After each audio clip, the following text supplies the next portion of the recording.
Yo, what is up, guys? What is up? We got ourselves already some shit talking going on. The bot, dude, the bot can talk back. You better watch out.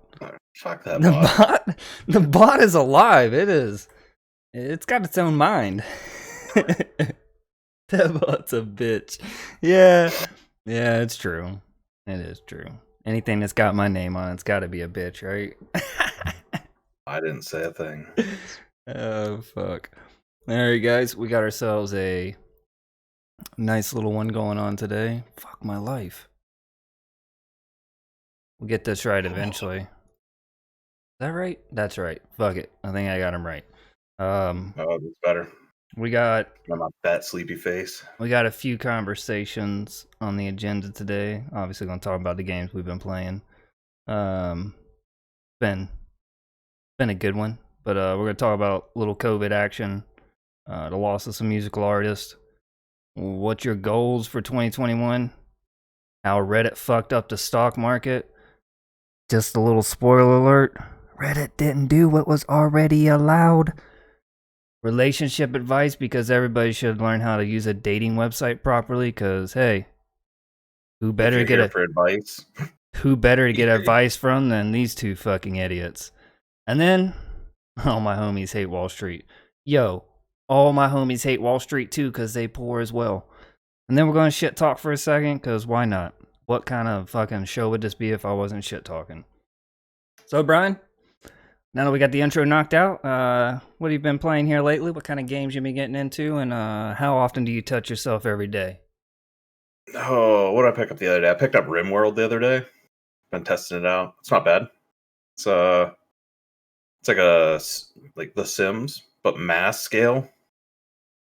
Less sex, more killing. It's not bad. I think I got that on my wish list. It was something I was watching. You see him come here from time to time. A streamer called Rosencrantz. I watched him play it, and I was like, "What the fuck is this?" And as I watched it more and more, I'm like, "I gotta go away because I'm gonna buy this game and be stuck on it for a week, addicted to it." Because it looks like one of those type of games that can definitely pull you in with its. Yeah, it's pretty good. I've been enjoying it. I picked up. Interesting. I picked up Drug Dealer Simulator last week too. That's I'm knocking shit off my desk. That an earthquake? That's pretty good. PA, some fracking. Yeah, yeah. No, I just hooked up speakers earlier, and I haven't had time to like tie up the wires, and so I just like kicked the wire, and one of the speakers fell off.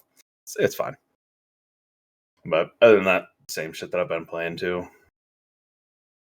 I've been playing quite a bit of Tarkov, trying to get into that, but I've been playing, I think, probably like 20 hours easily of Halo Master Chief Collection, trying to get legendary achievements. That's been fucking fun. What I'm wanting to do along with Monday nights is incorporate Friday nights as custom game nights. You remember the fucking LAN parties and the online shenanigans? Oh yeah. I think we could get enough people together to do custom nights where we just play fucking stupid games together and, you know, be like the old times when we'd LAN together and just eat pizza and shit talk. It'd be a good time. Yeah. I think Mondays and Fridays would be good Halo times. So, like, that's what I've been doing. I've been playing a shitload of Tarkov, though. I know he didn't give me tacos either, piece of shit robot. Fucking Izbot is a fucking bitch bot. Fucked me out of the tacos and I'm the streamer. God. Hurts my feelings right there. In case y'all are not aware and are watching this show off of YouTube or watching it in a VOD without the Twitch chat, Izbot is my bot that helps us play games in the stream and also take care of other things such as posting nudes of myself in the chat and ASCII editor. And if you press the right command, you can see me spread my butt and fellatio it. Yes. Fellatio it. In ASCII editor. I wonder how many people are going to look for these codes and just start typing in commands. But the bot's a bitch, just so you know if you're watching this stream later on. We're talking shit about my bot. But Tarkov, I'm going to get back on that because they have really... Dude, like... when you play early access games, you expect them to be shit for a really long time. You expect problems. But in a year, I've seen more progress in this game than I've seen out of an entire game's life. Like, the amount of things they've added in to make the game more complex, more robust, more quality of life, better connections. Like, dude, there's so much to this game that has improved that it's so hard for me to put it down at times. The only reason I don't play it sometimes is because I'm not streaming. I get bored playing this game alone. Yeah. Literally, I stream because I'm bored. And if I stream, whether there's a person talk to me or not, I feel like there's somebody there. So I really feel like if I could stream more, I would fucking play Tarkov like it's heroin, dude. I'd just be addicted to it. Yo, most games do seem to get worse nowadays. I'll agree with that, because let me tell you how many I've finished in the last few years. Maybe 3. Not even joking. Maybe 3 games. I'm trying to think of them right now. Other than games I've beat. Game that I finished. Other than games I've already beat, like beating Halo Reach on Legendary, that's nothing. I did that years ago, so I don't count beating it again. But like new games, like that. Trying to think of a new game that I beat recently. Jesus Christ, I can't think of one. Oh my God, games are worse nowadays. You can't even remember what you beat. No. Final Fantasy VIII might be the last game that I beat, and that was just like a year and a half ago. I haven't played The Last of Us 2 because it requires having a PlayStation, and that's dumb. It's a terrible controller. But I did like the first Last of Us, even though it's on the dumb PlayStation controller. It was probably one of my top 5 favorite games, story-wise, gameplay-wise. Some good stuff to it, but I probably wouldn't even beat The Last of Us 2 if I played it. I haven't beat Doom Eternal. I bought that. I knew I was buying it and not going to beat it. What else do I have here? I didn't even end up beating Breath of the Wild. Yeah, I could see that. That's a big game. It was good. It just got repetitive. Yeah, that's what I keep hearing, the repetitive nature of it. Like, I'm trying to make my way through Fire Emblem 3 Houses, and what makes me keep stopping is because I gotta go to the monastery and talk to everybody. And and you can't just not do that, because you gotta level your character up and progress the other characters and progress relationships, and it's just boring and tedious. I want to fight, goddammit. I want to fucking fight.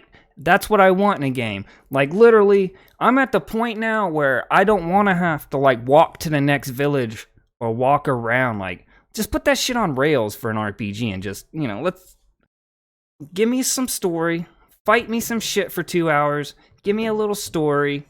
I think I'd be content. I'm really thinking we need to make an RPG, Brian, at this point. Because if me and you would play through it and beat it, what other losers would too? Probably not many.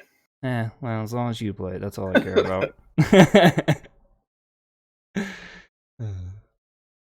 So I went and got my second COVID shot, and let me tell you, it was worse than the first one with the side effects. I felt even fucking worse.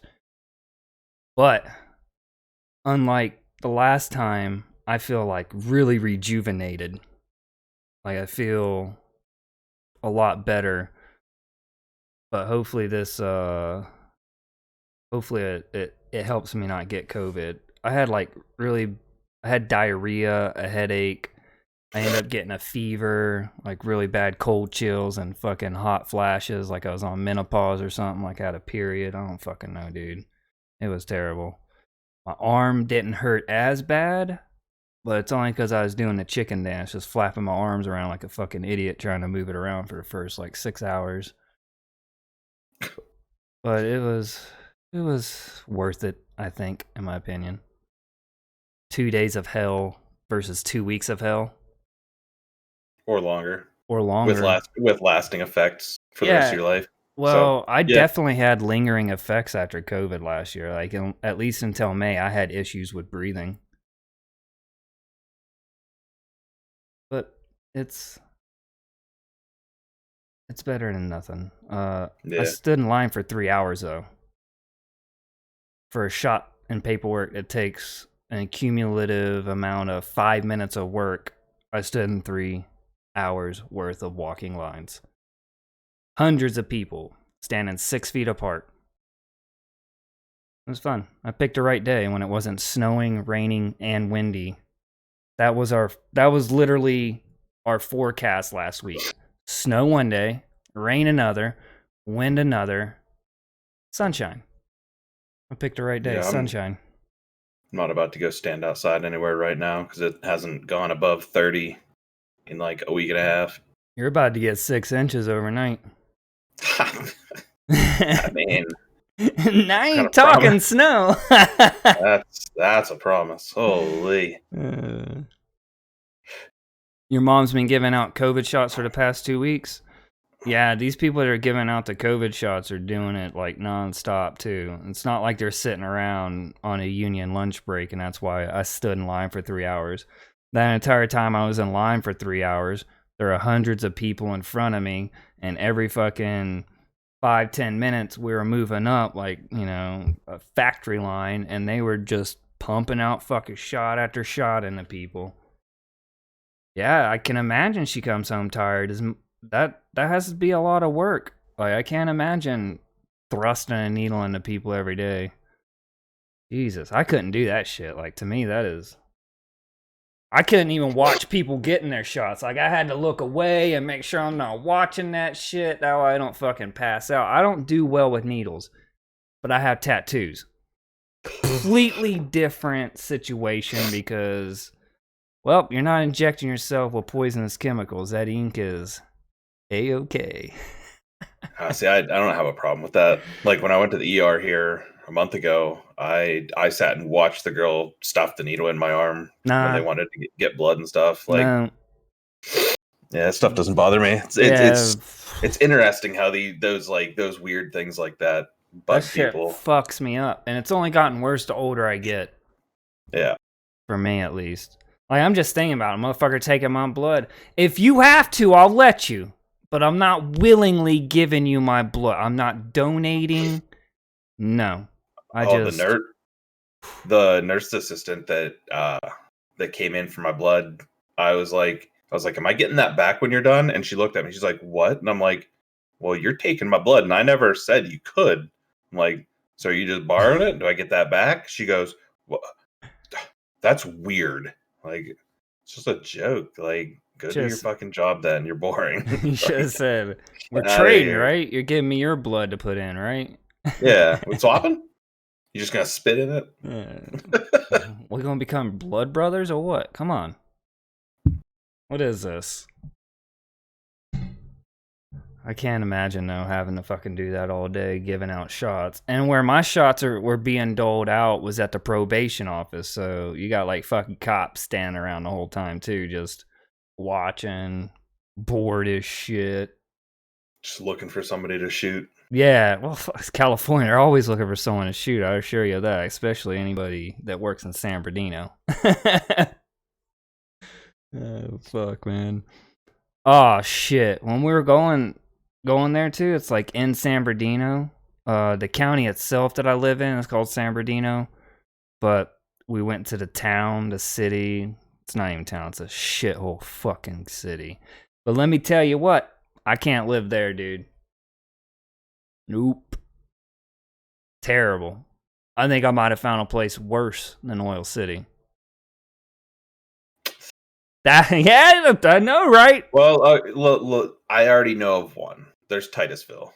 So, like, there was already one. But okay, all right. They're both bad. Titusville and Oil City combined still wouldn't be even close. However, there is a little rainbow in this tarnished little area. And let me tell you something. I don't know how people can be racist, but American relations with the Southwest girls here is turning out some beautiful women. Let me just say, holy fuck, I love living in California. Because it is so white where I fucking live that we don't have that variety just a fucking mountainside over. It's crazy, dude. The diversity. Yeah. I'm gonna say that sounds like here. Like, it's very white here. Whew. Oh, it's Which very means white in it's this very, town. very boring. Yeah, there's some diversity here, don't get me wrong, but it's predominantly white. This town is like 68, 70% white, if I remember right. I just don't get how people can be so against, God, if you just went down there and just see how beautiful they were, you'd be like, yeah, Mexico. I love tacos, but I ain't talking about tortillas. Man, don't talk about food. You know what, talking about I food? had to make the executive decision a little bit ago to either take a nap or eat, and I chose nap. So Chose nap. You yeah, chose nap. Well, I am glad though that I got to go do a little sightseeing and see something besides the non-pretty white girls that ain't here, because there really isn't a lot here either. It's God, this place sucks now I think about it. I'm just thinking about the pretty Mexican girls that were giving out shots. I just love this country, man. The diversity. It's wonderful. Yeah. Yeah, I remember when I used to give blood frequently. Girls running those clinics were always Ridiculous. they were all right. Yeah, yeah. Yeah. They because it was a buddy and I, Lance and I, we'd go and Think about giving blood now. the it was what was it, a moose club, elks club, one of those fucking stupid places where it's just like 60-year-old rednecks that go and drink. But the one that we'd go to was right across the street from our main bar that we'd go to. So we'd go give blood and then go across the street and have like 2 beers and be completely obliterated. The girls, they're like, you guys are going over to the bar after you leave here? We're like, yes. They're like, we wouldn't advise that. I'm like, yeah, but I get drunk for like almost free. So Almost. yeah, we're going. Almost. Yeah. Ain't that nice though? Remember those days A when it long didn't time take ago. much? Doesn't take much now. Haven't drank Yeah, I in ain't drinking forever. 5 years. So 3 shots of whiskey, and I'm like, wow, you lost a fight. Yeah. All right, let's get on to 2020 was just a fucking terrible year. And not because of COVID, but because a lot of motherfuckers died. And not because of COVID. Some of them, yeah, COVID. But like a lot of music artists died. A shitload. Yeah. So like, Kenny Rogers fucking died at 81, dude. Also, there were a few that all died like into their 80s. Yeah, So, Charlie Daniels is another one. yeah. What, Little Richard? Yeah, another ancient one. So I mean, like, I won't downplay the tragedy of their deaths, but at least like those are guys that likely partied pretty fucking hard for a massive portion of their life. Kenny Rogers Still was a led fucking drunk decent. and lived to Yeah. 81, dude. Jesus, man. Yeah. Money will help you live forever. I'm gonna die next year then. You can only hope, right? Avoid the debt. Nope. Avoid I'll the go debt. to debt. Give me that debt. Yeah, but there's also been a lot of artists our age that have been dying too. Like back in November, this artist Io, he signed to Mousetrap Records, which is Dead Mouse's record, which is Okay. found a multitude of amazing, unique acts. And like when it comes to the type of music that I was listening to in the early 2000s, he really like reimagine that in today's world, like in today's music. Like he brought back like sounds of house from the early 2000s and trance music.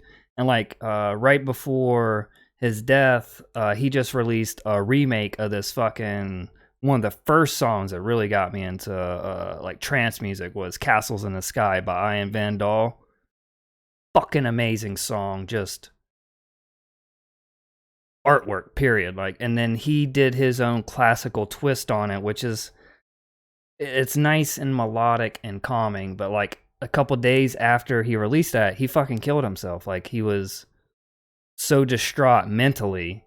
And if you remember earlier last year, this is not a music artist, but very popular Warcraft streamer and comp player, Rectful, fucking killed himself, dealing with mental health issues.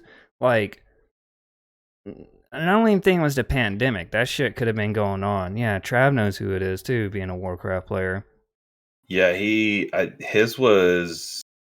And I mean, obviously there was underlying mental illness, but also he was dealing with like his breakup and like and it had been months, but like he was still dealing with that. And it's people just deal with things so much differently. I mean, oh, and that's right. His brother killed himself too. I forgot all the fuck about that.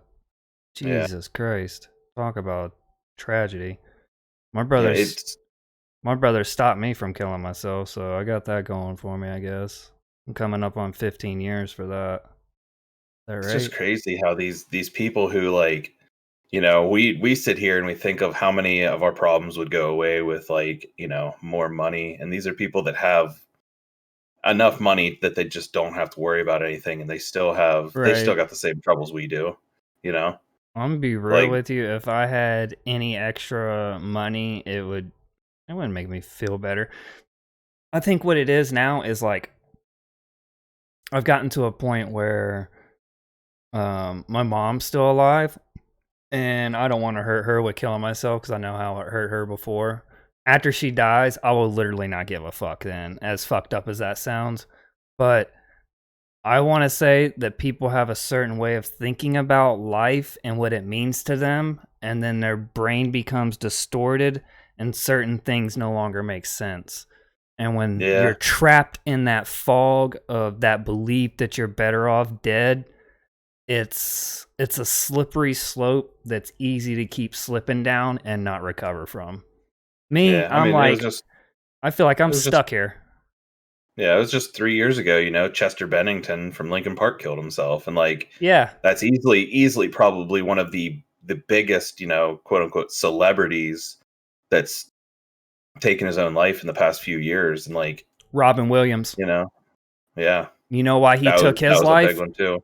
He took his life because he was misdiagnosed with earlyhood dementia, and it was misdiagnosed as Parkinson's. And he was absolutely losing his fucking mind and forgetting things. And part of the sickness that he had made him severely depressed and delusional. And so he believed killing himself was better than losing his mind. Like, that's the type of shit that we're dealing with that we don't know about. Like, there's so many things underlying of the surface that we don't know about that it sucks to watch people kill themselves. Robin Williams was a tortured person anyways. Like the whole way that he was able to deal with his own depression was by making everyone else laugh. And when I mean everyone else, I mean literally everyone else. And his depression came from, he had this syndrome or something in his brain. And like, I'd have to look it up exactly, but it was after his death, after they performed, like, you know, scientific studies on his brain, researching it and shit, that they discovered that this thing that was wrong inside his brain was making him severely depressed and delusional and making him believe things that weren't real. Like, he was going out of his mind, and he honestly didn't want to lose it and just be a shell of himself as he slowly dies. He didn't want to be that. And that's respectful, but fuck, man. Yeah. That was probably one of the biggest ones, just because, like, you know, there's a lot of people out there that can be like, oh, I don't really like Jim Carrey. Well, I don't really like Adam Sandler, you know? But like, nobody could say that about him. Like, Robin Williams was just, you know, there was always going to be at least one movie that anybody could pick out and be like, dude, I loved him in that. Yeah, for sure. I mean, because like, for me, I look back and I look at like Mrs. Doubtfire, man. Jumanji. I can sit down right now. Yeah, but I can sit down and watch Mrs. Doubtfire. I can watch Mrs. Doubtfire right Yes. now, and I'll laugh just like it Yes. was the first time. But then, you know, like a slightly more serious role was like Good Will Hunting. That Hello Vietnam. everything. The Good one that Morning he Vietnam. Good Morning Vietnam. Thank you. Yes, that Yeah. was a good one too. That was so Yep. like, fuck, dude. Why did he have to betray him? You know, like I actually never saw that one, it but is so good. Like it's just one of those type of movies where like, damn, I always saw Robin Williams as a funny man, then to see him in this, and it's kind of like talking about prejudices and racism, and because like he was out fucking the Vietnamese girls and had Vietnamese friends and shit, and some things happen and some people get killed and suddenly friends become enemies. my favorite of his though was Dead Poets Society. That's an old one, old classic right That there. one was, man, it was so good because like it had those times where you could just be laughing your ass off, but like, you know, it was basically a movie describing what he wanted to do. Like he wanted to inspire people to just do the things you love, no matter what it is, you know, no matter what form of art it might be, do it because that's what it's all about. That's what art is making yourself happy and trying to pass it on to others. And that's Right. what his comedy was, you know. Yeah, he wanted to leave something positive for the world behind, considering how he felt inside. Yep. Makes sense. Makes sense. That's one of the unfortunate things about suicide, I guess, in our society is it's so rampant now. It's like so. And you know, when I tried to kill myself, it was, I don't know, like it made sense. Like, yeah, let's fucking be done with it. And there's no logical reason to not feel that way. Like when you're trapped in that spiral, that because that's what it is. It's like a spiral, a vortex. It's really Oh yeah. its own fucking thing. That it's the darkest place I've ever been. Like when it comes to, when I think of the darkest times, like that is just a fucking dark spot in my life. So Yeah. you have to come so far away from that black hole. And that's really what it is. It's a black hole. Like depression is seriously summed up that way, and you're fucking spinning around it. And like it takes a lot of willpower to get out of that gravitational pull. And I've been in that fucking hole and come out of it. So it don't make me any better than them to have survived. I don't want to sound like it's coming off as that. Because if anything, I'm not a fucking survivor. I'm just better at putting myself back together after fucking completely shattering and have another chance. These fucking other people don't. Io was an amazing fucking artist, dude. Yeah. Fucking Robin Williams was one of the funniest motherfuckers and could be a drama piece and a fucking heartbeat in a movie. He was a serial killer in a fucking movie. Robin Williams was a serial killer. What? Oh man, what was that? Shutter or something like that. Shutterstock, Yeah. Shutterbug, something fucking really weird. He was like a Yeah, photographer or something. Yeah, he developed photos and like he like fell in love with like someone that he developed the photos for, like wanted to be part of their family or some shit. Yeah, it's fucking creepy. weird. He was, and I mean, the genie, dude, the genie from Aladdin. Oh, like, fuck that yeah, is a piece dude. from my childhood that will stick with me till I die. Yeah, and every time I see the genie, I don't know, I think of Robin Williams. Same for Jumanji though, Mrs. Doubtfire. Those are the three things from the 90s that like really stuck out to me. With him, I should say, as a kid especially. Yep. So like all this shit happened. Some of these people that I've got listed here for us that have died from like fucking cancer. And like Cookie Monster was like one of these people that died recently. And I just found out he died like 2 months after his death, like recently.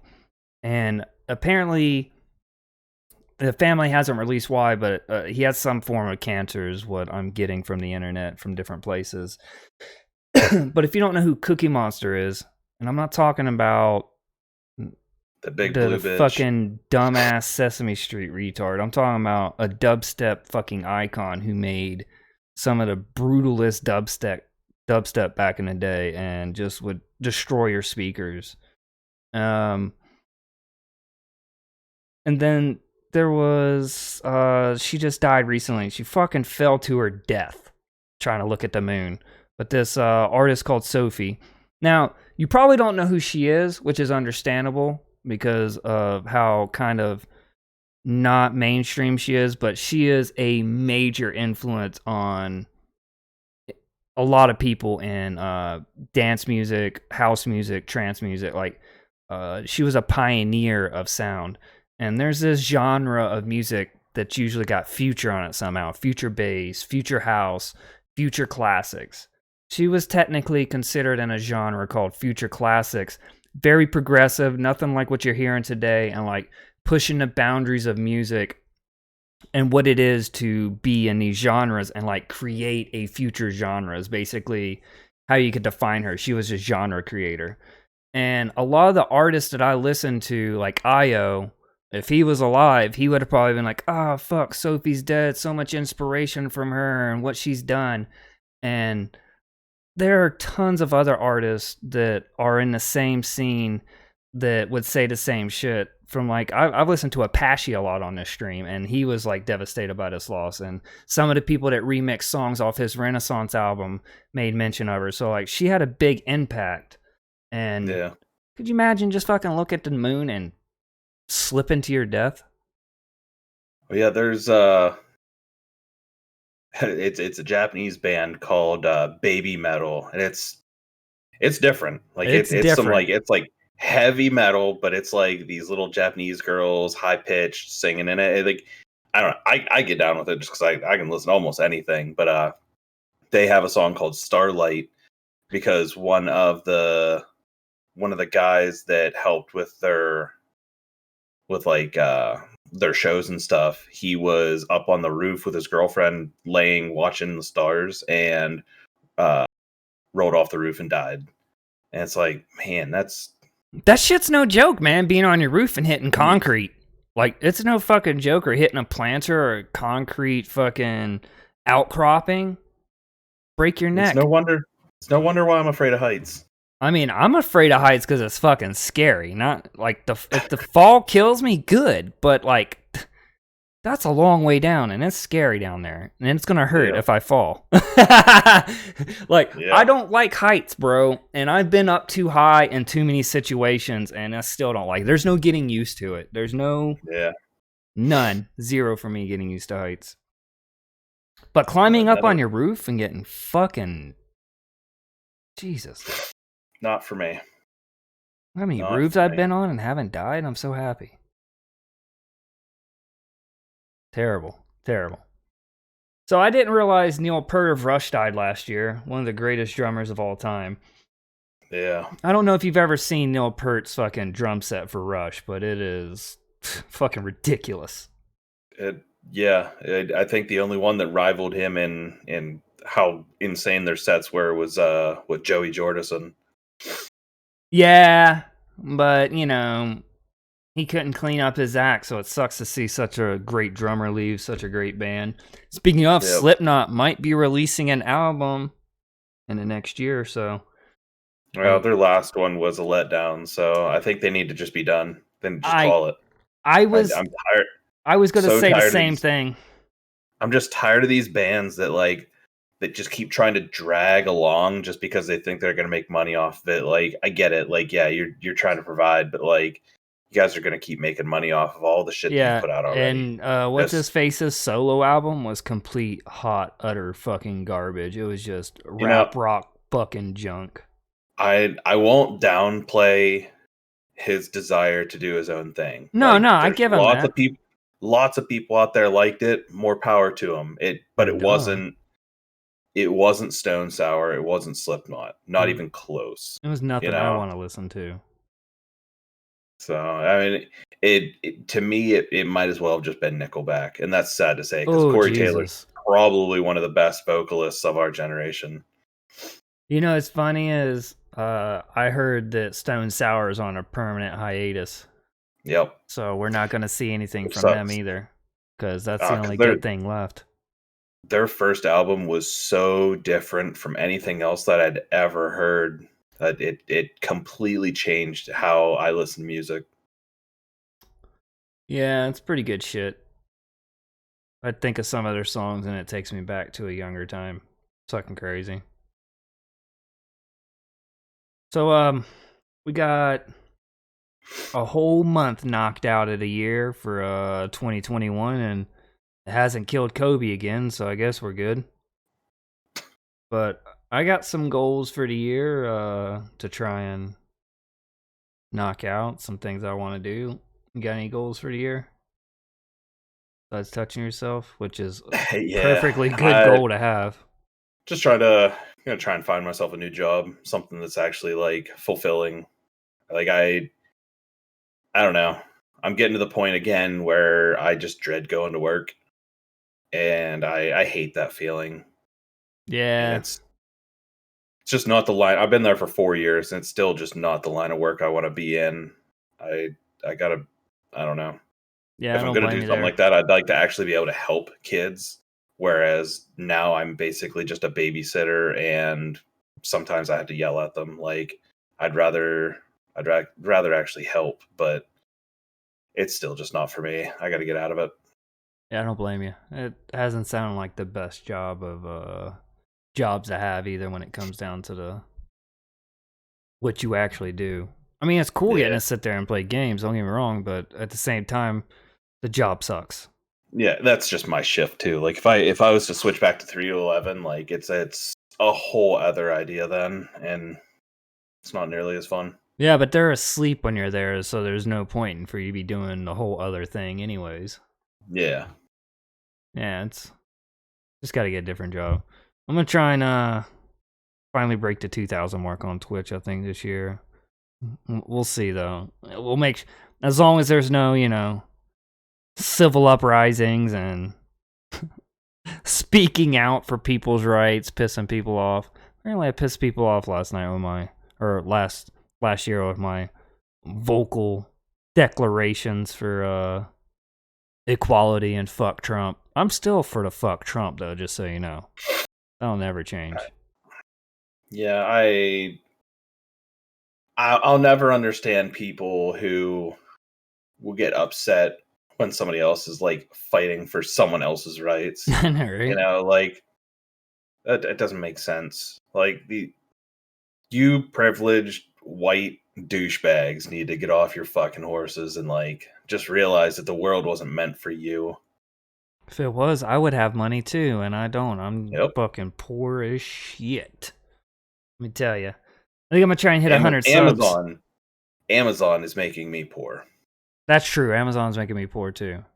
I can't keep off that shit. When I'm just like laying in bed bored, can't sleep, I'm like, is there something else I need to order? Do I need deodorant? Do I need a box of 48 small bags of potato chips? No, Yes. but I still Yes. ordered that fucking box of potato chips. Yeah. Not the toilet paper though. I think I'm gonna try and hit 100 subs on YouTube as well on that fucking new channel that I've created. We'll see how that goes. That's a lot harder than getting follows on Twitch. Yeah.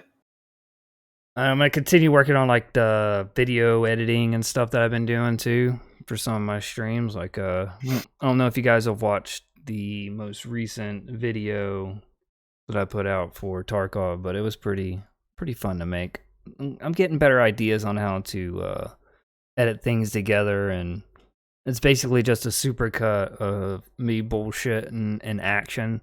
I really like some of the sequences where I fight scavs and it's just like bang bang bang bang bang bang, and then you're just like, yeah, action. Now he's gonna talk. Boo. But it's been fun editing that stuff, and I'm gonna try and do more of it. I'm gonna try and write a couple of scripts this year too for different things, and try and be a little more productive in a sense and creative, and see where I can go from there. Something else that I had actually been thinking about before current events, I was been looking into learning like trading in like crypto and stuff, and started investing in that, like just maybe 100 200 here and there.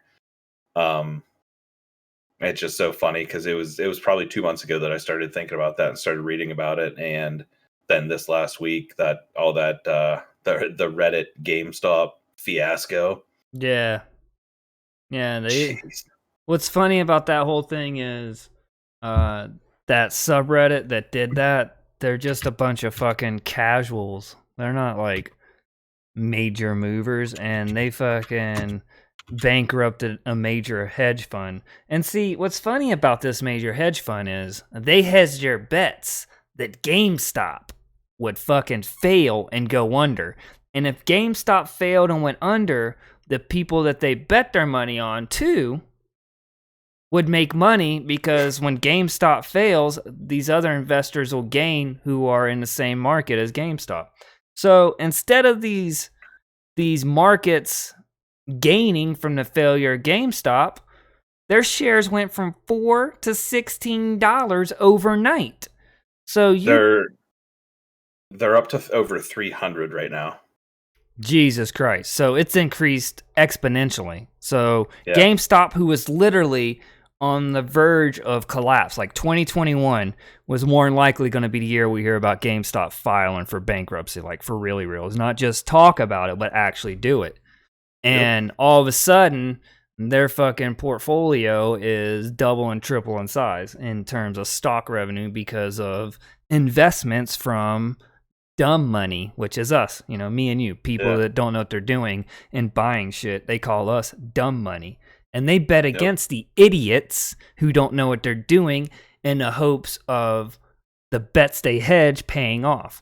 Because these hedge funds bet high and low on both losses and gains, and the cumulative total is doled out to the group. It's not one individual losing. It's like, hey, you want to buy in on the lottery ticket? $1 million. You put your $1 million in. If it pays out $50 million, you get fucking $5 million. Like it's a gamble. Do you know what the current losses are for those short sellers right now? Oh God, tell me! I can't wait to laugh.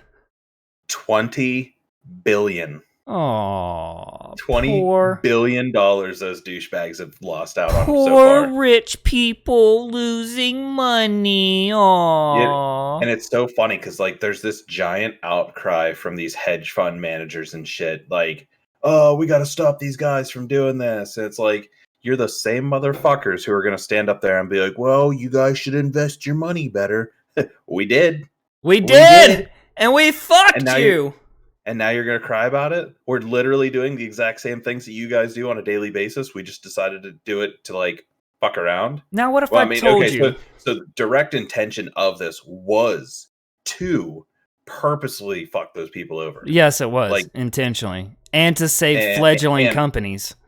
And to make money in the process. Nobody went into that going, oh man, I really hope that this $300 I invest is going to come back as zero.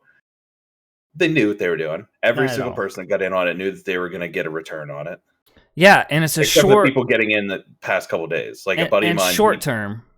Yeah, a buddy of mine just bought in a couple of days ago at about 300 a share. So he's not going to gain. He might end up with a slight loss, but it's only going to be like $5 to $10 a share that he's going to lose rather than hundreds or thousands. So I was talking like in this last couple years really with my uncle about if he gave me $5,000 to invest in the stock markets based on what I see as manipulation.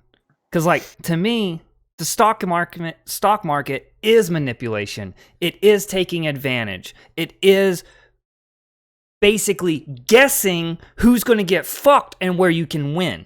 That is the whole point of the stock market, is to hope someone gets fucked over, or you can create them getting fucked over by pushing equity a certain way. And the whole fucking point of the stock market is to let ultra rich people give their money to these smart little motherfuckers who can then manipulate the market in their favor. Because even if they ain't supposed to win, they can push over here, push over there, pull this, pull that by putting money in certain spots, and suddenly these losses are major fucking wins, and that $20 billion becomes $175 billion. And you think I'm exaggerating numbers, but I'm really not. That is stock market. That is manipulation. And like across the board, these hedge fund managers are moving hundreds of billions of dollars and manipulated equity. Yeah. And it's funny because it's not like, it's not like they're going to buy a bunch of stocks and hope that the price goes up. They buy those stocks, and by buying those stocks, the prices go up. Imagine when the that. prices go up, they sell those stocks. And so they've made money off of something that they did nothing for. There's no reason for that to be worth more money, They just So rigged the market to their favor. So January 4th, I went back too far. Here, we'll go January 8th. GameStop stocks were $17, right? 1 week later, on the 14th, $39. So a little more than doubled. Since then, in the past 2 weeks now it's at $325. 20 times as much as it was 3 weeks ago. I wish I had gotten in on like January 4th. Because I wish I could have. I would have bought. I'll agree with that. I would have been able to buy probably 400 or 500 at that point. I could have just made like 10 grand. But I don't follow Reddit and all that stuff, so right. I missed out, or else I'd have been a happy person. Let me just put it this way: if you would have bought at $17, let's just say $100 worth, you would have made 15 times the money back right now if you sold. So you would have turned $100 into $1,500. Yep. That is the kind of investment that happened just now. And this is no different than them Wall Street assholes doing exactly what Reddit just did, except they didn't give it to some dickhead in a fucking Coke outfit. No, it was a bunch of dickheads on Reddit saying, and they fucking did all this awesome shit and fucked some people over, and all of a sudden some regular white folks who were poor have some money. Yep. Yeah, and there's a big outcry that like they want to completely reformat how the stocks work and everything, and it's like, why? You guys lost $20 billion, but yet you can make 3 to 4 to 500 billion over the course of a pandemic. Yeah, they have made more money during this pandemic than the past 5 years. Yeah, it's crazy. Right now, we had a battle at the end of the year between Elon Musk and fucking Jeff Bezos on who the richest motherfucker in the world was at right under $200 billion. $200 billion. What cracks me up about that is that Bezos was probably in his house jerking it to the fact that he was like, oh yes, I'm beating him. I got so much more money. And Elon's like, every single dollar that I make right now is going to get us that much closer to the Mars. Now, let's go to Russia real quick, because in Russia, we're going there, goddammit. We're going there. Because in Russia, they're protesting for Putin's critic to be released. And what's generating these protests is there's this video out that's talking shit about Putin and his $1 billion fucking mansion where he literally has a $2 billion fucking sofa in this place, or $2 million sofa in this bitch. Like, this $1 billion mansion was basically what the video says is that Putin stole from the people of Russia. He basically used his powers of government to take from other people and make his life very lavish while they live even worse poverty and deal with the things they deal with. They're arresting thousands of people every day protesting. He's a real life supervillain. What do they expect? Right. And meanwhile, our government's dragging its feet to arrest more people for the insurrection. Yeah. Two different fucking worlds. However, we are allowed to peacefully protest. Unless you're black. Yeah, unless you're black. And so is Russia. Russia's allowed to peacefully protest. Unless it's against Putin. Right. Yeah. Everything's got a shoe that's got to come down on the other side, Yeah. Yeah, it's crazy because And a lot of people, they want to complain about like our rights being taken away. It's like no we rights are are being taken fucking away. lucky to have what we have. Those are rights that we just never had. You don't understand. Nothing's getting taken away. We never had those rights. And I mean, George Carlin's the one that said it best. He's like, yes, rights don't exist. We make rights up. Either we have all full rights or we have no rights. There's no picking and meandering through what should be it. Yeah. There's no, and people will be like, oh, God-given rights. God didn't give anybody rights. Fuck that shit. No matter what you believe in, he didn't give us any rights. There are that no shit rights. pisses me off more than anything, saying our Constitution is God-given, too. Fuck that nonsense, dude. Human beings created that shit. We've got privileges. We have the privilege to own guns. We have the privilege to own a home. We've got the privilege of going to school. And we have the privilege to say things against our government and not have a Russian G-man come in and bust us in the back of the skulls and arrest us. Now that doesn't take away from the fact that we should absolutely have the privilege of like free healthcare. Right. If I'm paying 20+% of my paycheck to the government every single year and getting back what am I getting back from them? I'm a veteran and I don't get the health coverage I deserve because they don't put enough into that. So it makes me even more worried that we socialize a government mandated program for the entire country. Like, if my coverage is as bad as it is from a social government program, man, I hope we get our shit the fuck together, because 325 million people is a lot to have to take care of. And the way our systems are set up, we're not prepared because we don't have the staffing. That's one of the issues at the VA. Right now, hospitals are over inundated with fucking COVID, so they don't have the staffing either.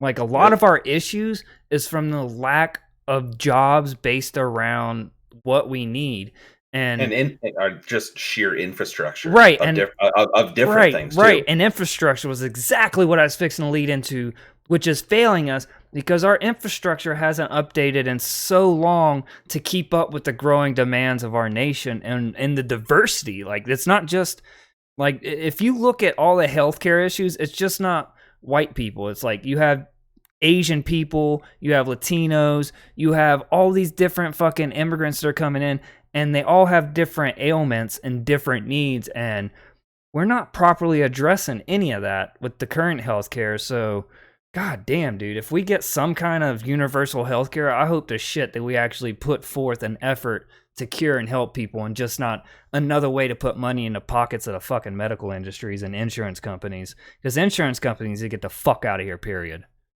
Yep.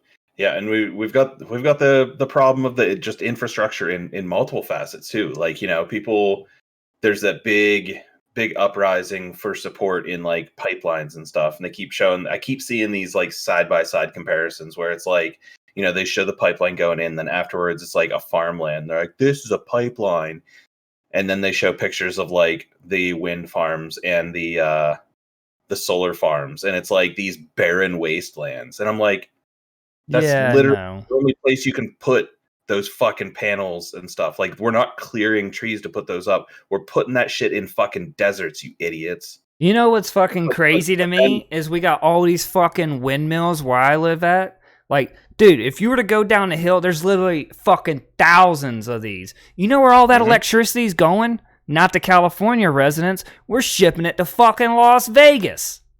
Meantime, in the summertime, we're having fucking brownouts from not using our own electricity. What the fuck? It's because they can charge more for it in Vegas. That's stupid! Yeah. But like, the problem is that our electrical infrastructure in this country, it can't handle us completely switching over to renewable energy. This is what really happens. Those panels that we have on our house right now, because I have solar. We have solar here. It collects power. It goes into this fucking magical box that goes into our electric meter. Technically, we are generating more electricity than we use, and we are a mini power station. So why not take electricity from my house and pipe it to the neighbors next door who need it, who are using slightly more electricity at a time when we're not? Like, the power companies could do all this shit, and many power stations would be our houses, from wind farms to solar farms, and they could fucking pipe the energy where they need it and just not build these ugly ass giant wind farms that are such a problem. I think they're fucking amazing. These giant fucking awesome ass white fucking things in a desert just generating clean electricity looking fucking awesome. I think it's cool as shit, dude. It took me 3 years to get over going to see that shit and not take pictures every time. And both those forms are clean, they're safe, and solar especially is accessible for people. Right, and like, solar is ridiculous. For me, not so much. Solar is not that accessible for me. It's still expensive. I would have to have an absolutely absurdly sized battery bank to be able to store everything that I could get throughout the summer to last me throughout the cloudy times, which is 10 months. We don't store electricity in batteries. Any electric that we make that's extra, Edison takes and sends it wherever. Like, all of our extra energy is going to the power company for them to use how they want. Well, see, I'd want to keep mine. Yeah, if you live out in the middle of fucking nowhere, but we generate so much electricity, technically, Edison should be paying us for the electricity we produce. That is how much we make at my house with the amount of solar panels we have. It's ridiculous, like what the desert can produce for us. Like, how are we not going this way? How is this not the thing? Like, how are we arguing that we need to frack or pull fucking oil out the ground and coal and burn it and fuck up our planet even more? Some of this shit's so cool. These are people who they're only just smart enough to run a backhoe or a dump truck. They're not fucking smart enough to build circuit boards and wiring harnesses that go into the windmills. That's cool. They're not smart enough to run the machines that build the stuff. So, and they don't want to switch. They don't want to switch jobs. You know, people are like, bad. "Oh, if you get rid of fracking, if you get rid of drilling, that's going to destroy jobs." Yes, it's going to destroy jobs, but brand new ones are going to open up, and they just don't want to. These people don't want to have to retrain to do basically the same thing, just in a more clean and green energy pays more, and it's cleaner. And if we continue to frack, we're continuing to pollute the planet. So it's like saying, you know what? I'd rather have my 67 Pinto that spits black smoke than a Tesla. You're fucking dumb. That fucking Tesla will be clean, fast, efficient. Not that I want a Tesla, but compared to a 67 Pinto, trash. But you know what? The acceleration on those fucking Teslas, it's insane. Stupid.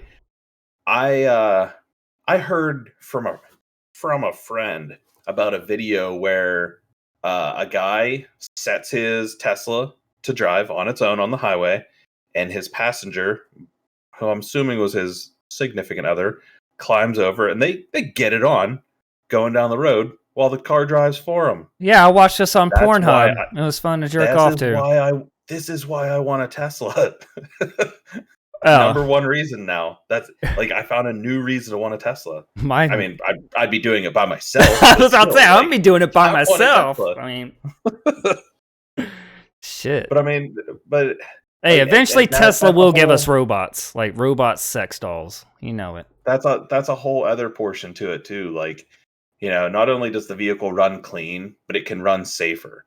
If we get, you know, above 0.1% of vehicles on the road being automated driving, like we get to the 10, the 20, the 30%, like, well, trucking, less and less and less accidents. Trucking is for sure going to go automated. Like truckers, like actual human beings trucking is going to be a thing in the past.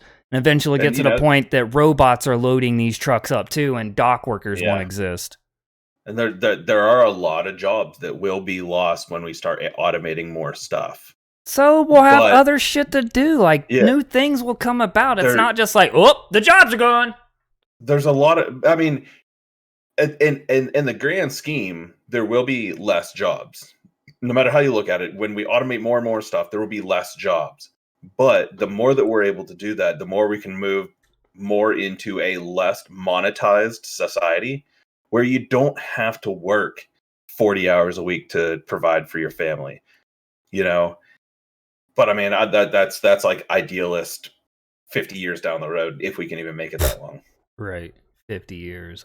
You know how hard it is for me to believe that a world like that could exist?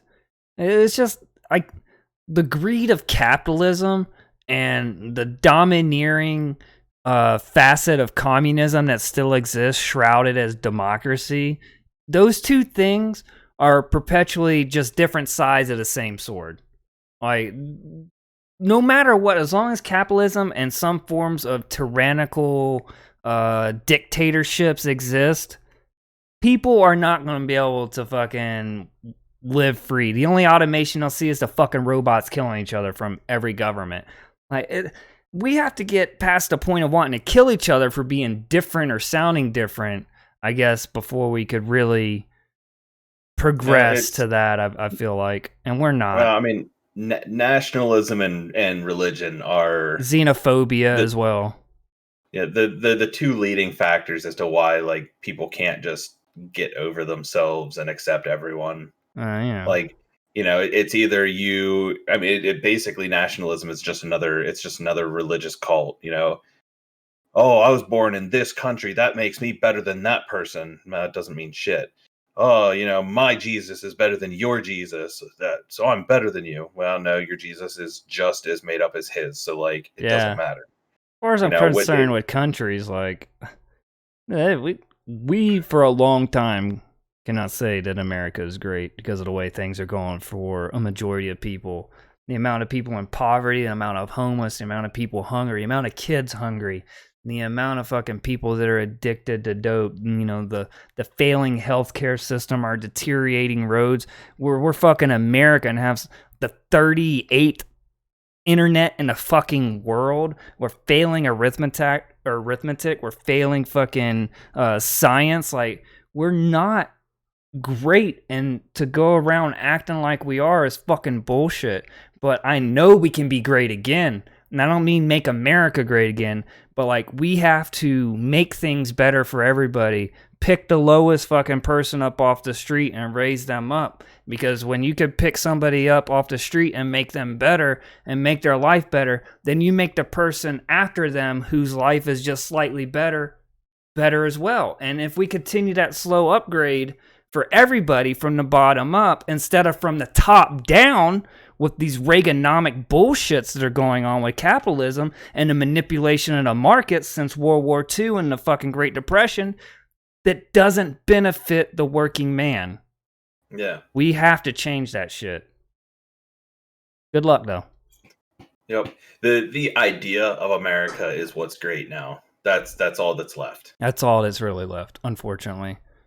Ain't that sad that we're at that point where we're just like, well, America had a good run and this is where we're at now?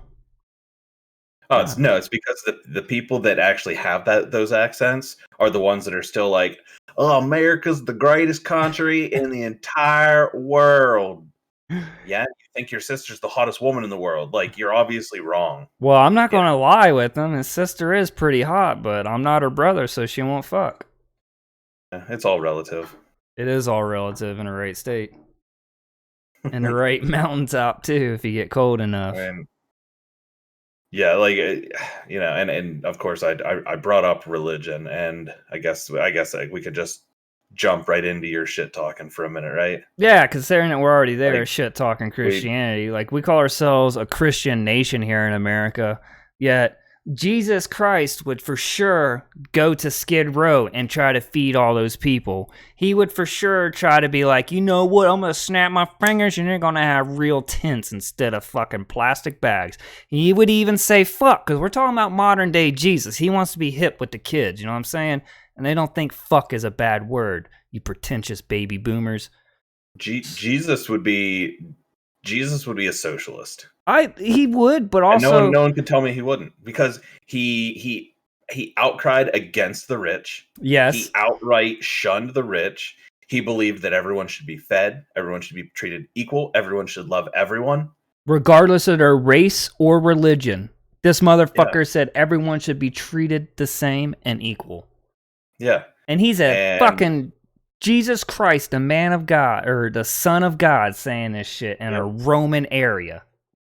yeah, and these same groups that are the ones that are like using the poor and the homeless to their advantage to become more and more rich are the same ones that Jesus would go, listen, you are not a Christian. You can say you are, but you are the furthest thing from it. Like Joel Osteen, good example of not a Christian. He's a scumbag. Using people to benefit him and pad his fucking life, his rich style, and make his life better. You completely remove his faith and religion from him, and he's just the worst type of person. He's a con man. He's a con artist. That's all he is. No.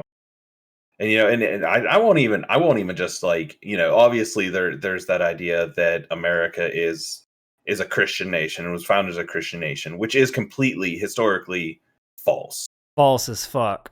This narrative has only come since the 50s. But it's not just Christianity. It's religion in itself. Yeah. Now, faith I have no problem with.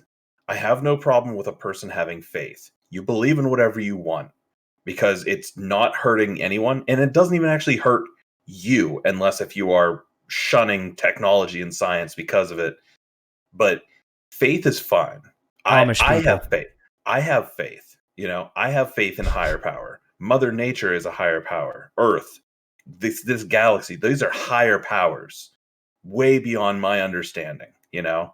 But religion itself has gone from something of being able to bring communities together to work towards a greater good, where religion now is used as a weapon. It's divisive. Used as a brainwashing device to either dull the masses or create war machines. My mom was asking me why I didn't like religion one time, and I was telling her all this stuff, and I was like, I don't think you're a Christian either. And she was like, what? I'm like, I think you only go to church to socialize with people, and that the only reason you believe in God is just in case because you don't want to go to hell.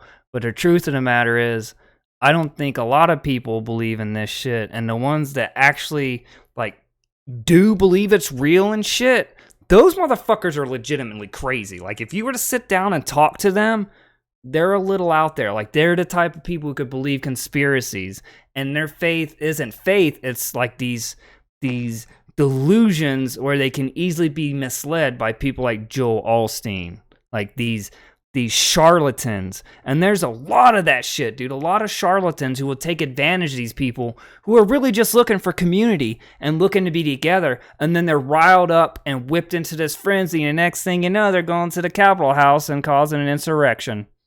And faith's just so easy too. People say, oh, it's way harder than you think. Sticking to my faith. No, it's not. You want to know what's hard? Not jacking off for November. That is hard for No Nut November. Not jacking off on Twitch. But that's hard. No, I'm doing it right now. Not having faith is hard. Because if you have faith, you have this idea of like an afterlife. You know what's going to happen. Whereas, myself, I'm terrified of death. I'm not. I don't want to die because I don't want to know what's after this, because by everything that I understand, there's nothing. And I love existing. I don't care if it's the worst day. I still love the fact that I'm getting to experience everything that this universe has to offer that's within my grasp. I'm poor, I'm short, I'm ugly, I'm graying. But you know what? I still get to walk outside. I get to look around. I get to drive a car. Touch yourself. I get to eat foods. I get to lay in bed by myself and cry while I jerk off. Like, I get to do all these things like normal 35-year-old shit. And it's still just it's still just experiencing in itself that just gives me pure joy in life. That's why I can wake up every single day, just about every single day, and as long as I can still open my eyes and take a breath, it's a good day. I can't wait to die. Now, let me phrase that as, I'm not going to kill myself and I'm in an eager hurry to die. What I love about dying is you cease to exist. You cease to think. You cease to feel. You cease to do anything. And you're done. There's no more waking up. There's no more anything. And it's just finality. It's like, finally, I finished something that I tried to do. Live. You see what I'm saying? Like, I don't finish shit, but I'll finish life by dying, and I look fucking forward to it. See, where I come at it from with a very idealistic standpoint, you have a very nihilistic standpoint. Oh yeah, I do. I'm a nihilist like a motherfucker. You're ready for the void, whereas I would prefer to never have to experience it. I want to have sex with the void.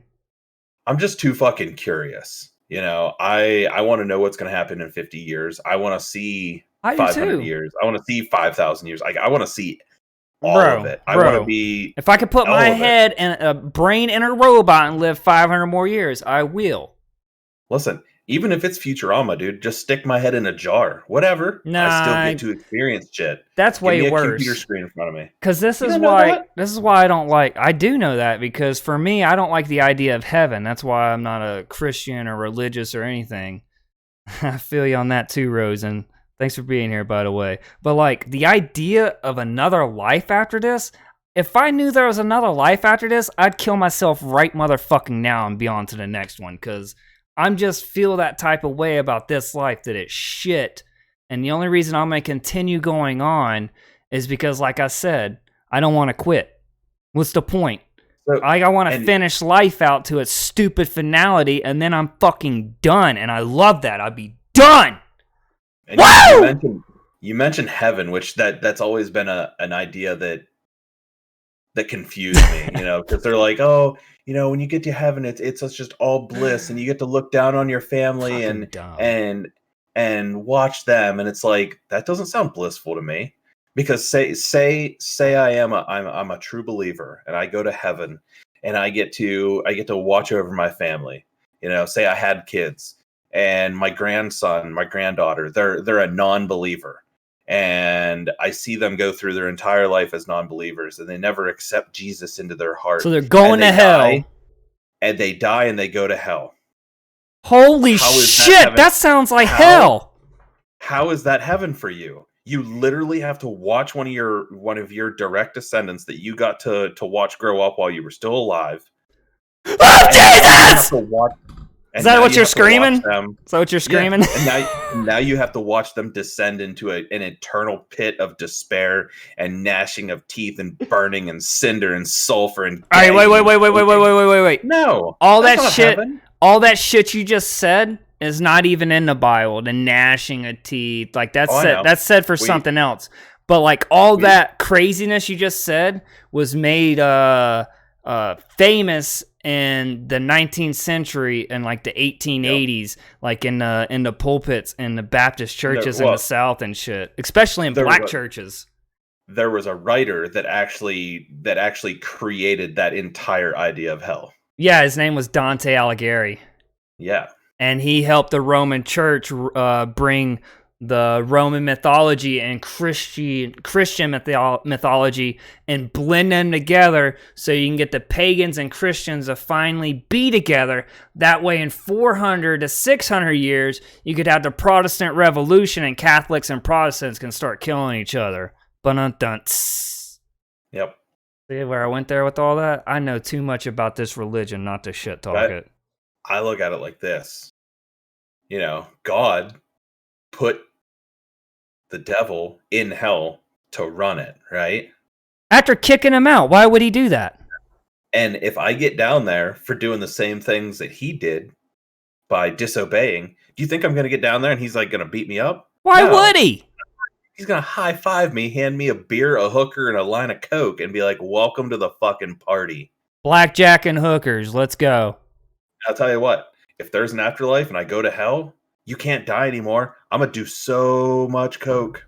What are you going to do? Make me burn forever? My nerve endings, we'll make them last forever. I'll get used to it.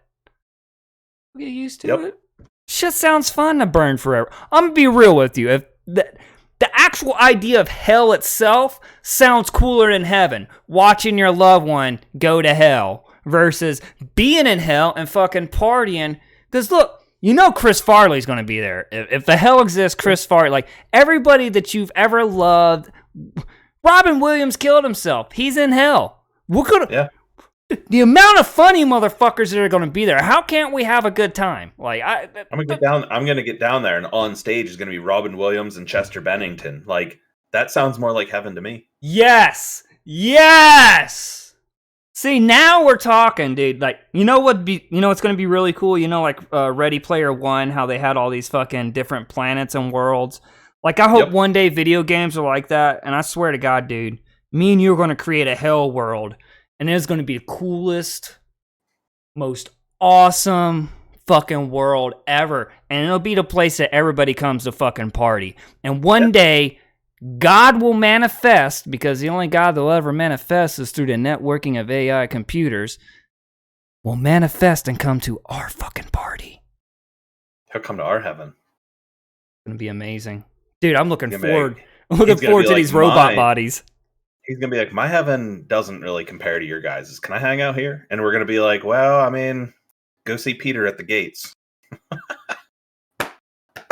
We'll tell him we're going to give him admin privileges and never do.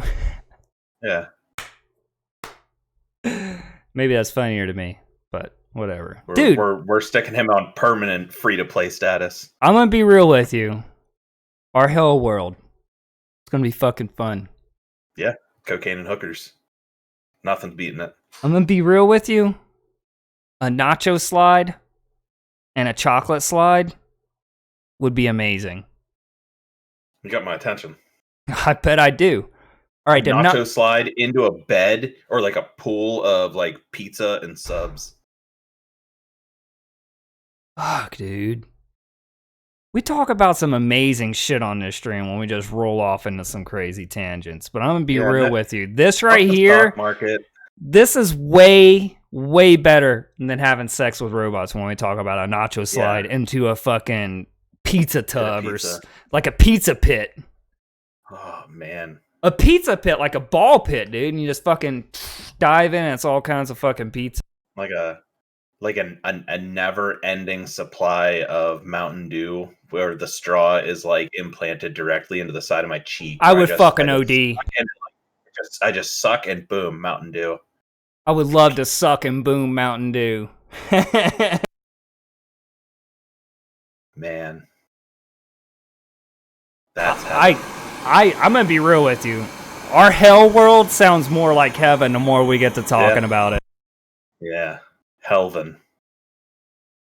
Oh, we're gonna call it the Church of Giving. It's gotta be based on a church from 7 Days to Die. We'll actually be given instead of that'll be the entrance. It's just gonna look like 7 Days to Die, and then you walk in, it's like boom. Yeah, dude. Oh man.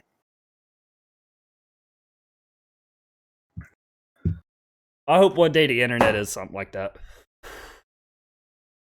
That'd be so cool. We'll see. We'll see some pretty good jumps in video game technology in the next few years here. Yeah, because quantum AI is getting pretty crazy. So is quantum. That's going to be our big steps. Is AI controlled AI, not full like standalone AI. Controlled AI is gonna be taking some big jumps. Right, in our quantum computing and storage, like quantum and AI, like in the next 10, 15 years, are going to revolutionize our lives completely. Like, it's not just sci-fi movie bullshit. This is happening. They're about to make quantum computers for real.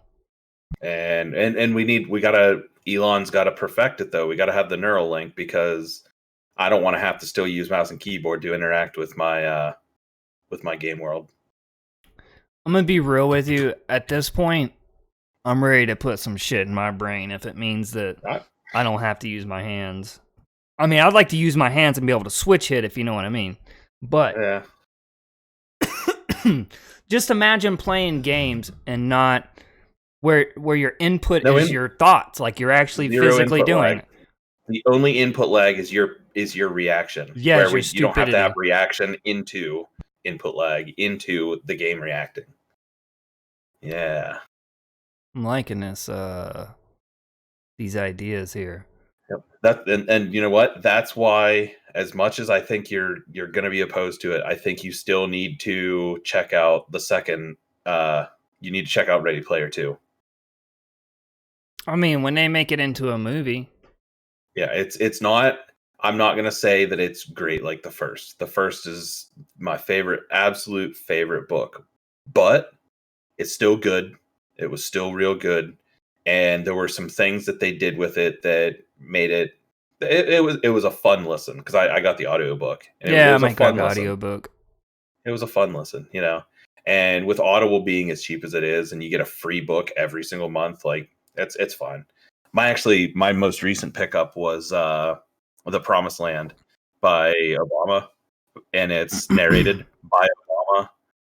Man, that man's silky ass voice. Oh, put me to sleep with a boner. See what I love about Obama is he's a good orientator. Like he's a really good talker.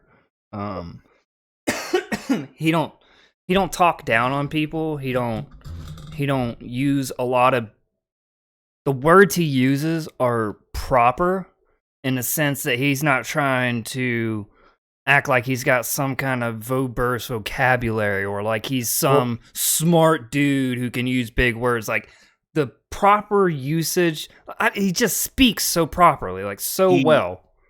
In his book, he definitely uses a lot. I wouldn't say big words, but he uses a lot of lesser known words. But it's a book too. I expect that. The context is easy to pick up on. You know, if he's, you know, if he wants to say that someone was being sarcastic and he says they were being facetious, you know what he means. Not a lot of people know what facetious means, but you know what he means with that. And when he says that, you go, "Oh, okay, I get it." But he has an immense vocabulary. Oh yeah, for sure. Immense. And but the inflection behind it, you can tell what he's talking about, even if you don't know what the word is that he just said. And like I said, his voice alone is enough to listen to because he's just got one of those. He's got one of those deep black guy voices, man. Just it's good. It's good to listen to, and he's eloquent. He can speak well. He can enunciate well. Well, he's a good speaker. He's always been a good speaker. He was, ever since college, from what I understand, he was always a good public speaker. And in general, like he can hold his own in a conversation. Yeah, that's what I've liked about him. I still like knowing that no matter what president, even though I elected Joe Biden, y'all gonna hear it one day on this stream. Probably in a month, might be next week, could be the end of the year.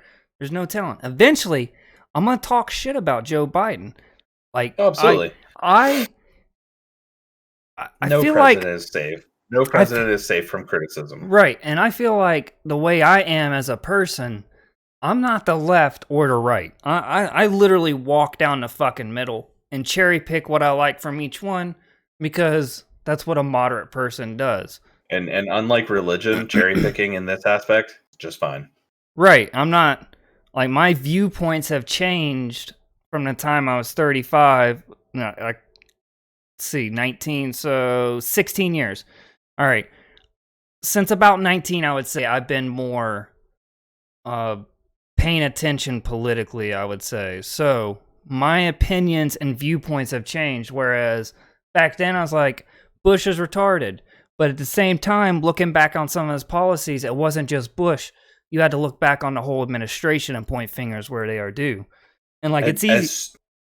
Go ahead. As stupid as Bush seemed, he wasn't a bad president. Right. He really wasn't. But, and, you know, a lot of his policies and a lot of his administrative policies, they weren't terrible. They weren't, you know, they weren't based out of fear or xenophobia. Right, like, right. It was just simply how they thought things. Yeah, it's just how they thought things should be. Same with Clinton. You know, yeah, I don't know. I was still too young. Socialist Even though he was a Democrat, his policies weren't based in like a socialist mindset. It was just how they thought these certain things should go. And for the most part, a lot of our presidents were still just good presidents. Yeah. And then now we're getting to this weird pendulum that like becomes more and more polarized as we go. And it's True. like Obama was a bit more left, and then we had to swing way right, and now we had to swing way back left. And it's like, but the funny thing is, we didn't swing way back left. It's just how far to right swung this time was ridiculous. Joe Biden is really a centrist. Like, he's not, and a centrist Democrat is very, they're not left leaning like a liberal Democrat. They're more of a moderate in the middle type person who's focused on government and cutting down on government bloat and stuff like that. So they're like the Republicans, if you will, the Democrats, a lot of them. Yeah. Because Hillary Clinton's a centrist. But if you're not a hard alt-right, you're a socialist. Right, remember, and that's the extremism, though, of the GOP, what they become since Obama. The radicalization of the Republican Party has been since after Bush and Obama's come along, and the Tea Party emerged. It was solely based off of racism. Yeah, it was solely based off the fact that it's because Obama was black. Yeah, and that's not okay. Obviously, yeah, because it was not, and I feel like that's probably where we've seen a lot of the tensions, and because it's easy to stoke the fears of old people, it seems. But we can't just blame old people. Like, the truth of the matter is, like, the gaming culture for a whole has been a very toxic breeding ground for, like, racist comments and homophobic slurs. The internet in itself. Right, the internet in itself. And to be real with you, Twitch has done a pretty good job over the last 5 years of cleaning up the website. Even me, look, I've cleaned up a lot of my act and have stopped saying a lot of things, because to me, they don't mean nothing. Like, it's just words, and if you're gonna let words fucking bother you, you're a bitch. But at the same time, like, I gotta be more... You gotta be more open-minded about that, too. And that's a portion. You gotta... It's not just open-minded, you gotta be more, like, just fucking nice to people, not be such a dickhead about shit. Just because it doesn't bother you, and you don't give a fuck how it bothers somebody else, doesn't make it right. And it's not funny if everybody's not laughing, and only if a select group are when it comes to comedy, too. Yeah, and that's the whole fuck your feelings movement. Like, that doesn't make any sense to me. Because just because you're not affected by something that someone says doesn't mean that, if somebody else is affected by it, it doesn't make them a pussy. It means that they have some sort of genuine trauma that causes them to react to that in a negative manner. And it's not okay. Like, my biggest thing is I don't like being called stupid. That's my only one. You can call me whatever else you want. I just don't like being like genuinely called stupid. That bothers me, because I know I'm not stupid, and I don't like having my intelligence demeaned purposefully, And I get that, if I've got an African friend who really doesn't like the N-word, and I say it around him and it bothers him, he's not a pussy for that. It's something that really just, he doesn't like it, so I don't need to do it, right? So, I don't want to say the word because we're on this show and I'm trying to be PC. But I think you know the word that I'm going for. And like, me, personally, I take no offense to it, considering how I feel about things. Bow chicka bow wow. Got this many letters. I know. But, like, there are other people that are easily offended by it. But, like, if you don't know me, I really don't care. Like, you could say these words to me and they ain't gonna bother me. Because I'm gonna be real with you. Boy or girl, what's up, baby, if you want to get down and you're beautiful. So, I don't give a shit. But, like, there's this need to try and be nicer to each other. So, I just wish I was black so I could continue saying what I used to say. Because I used to call my white friends the N-word all the time. It had nothing to do with them being I do remember black or ignorant or anything. It was literally me just calling them this fucking foul word, trying to make sure that it's not this representation of black people. But like, yeah. over the last few years, I feel like racism has really just went through the fucking roof, and we have to be more respectful in that regard of trying to be nicer and more cautionary in how we approach things with words and how we say things. I think that even more than just the fact that it's taken this upturn, like an uptick in racism, it's also taken a toll on society now. Yeah, because people become desensitized to it. That's one of the reasons why I was like, I'm not even gonna like partake in you know like racial jokes, none of that stuff, because one with the circumstances with a family member, I would be doing her an injustice by using these words and saying these things, but also just society in itself. Like I don't feel that it's okay anymore. You don't want to normalize it, because that's what's happened, is that we've normalized these jokes, and now, like, any of it, like, to me, it's just comedy. Like, but I wouldn't really feel this way about people. But there are people that would take that comedy and misconstrue it into their own hate and into their own belief system about why these people are worse, is because they saw this meme that made fun of them in a perfect way, whatever it is that they're wanting to demean. To me, I'd be like, that's funny because it's so derogatory, not because I actually feel that way about that group or person. Because like, I find offensive comedy funny, and now offensive comedy is at a point where it just enables or normalizes racist content, beliefs, and stereotypes as being okay. And that if we can make jokes about it, then it's normalized, and we can talk about it openly and be like, you know what? Fuck those bleepity bleeps over there. Let's go beat their asses. And next thing you know, you got fucking hate crimes being rationalized as being okay. And when I fucking grew up in South Carolina, people were still getting fucking lynched in early 2000. Black people. What the fuck? I actually, I don't know, 3-4 days ago, I went off at work. I woke kids in my building. I woke them up, and I don't know. The one was like, "Oh man, last night you were on some gay shit." And I'm like, "So what if he was on some gay shit? Like, you got a problem with gays?" And the kid's like, "Yeah, I'm a homophobe." I'm like, "Oh, so you're a coward?" "I'm not a coward." I'm like, "Well, that's what it means. If phobe is just short for phobia, and phobia is that's a fear of something. So you're afraid of gays." So I'm not scared of them. And I'm like, so not only are you a coward, but you're an ignorant coward. And he's like, "Don't call me that."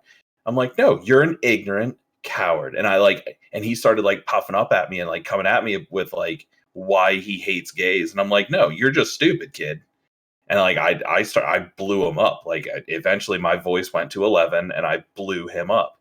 Because I'm like, I'm not gonna let this next generation come through this, no matter whether it's placement or not. I'm not letting this generation come through here and think that it's okay to hate on someone just because they're gay. And the one kid's like, "Oh, if my best friend comes out and says he's gay, that's weird. I've like slept in his bed with him and stuff." And I'm like, "Why?"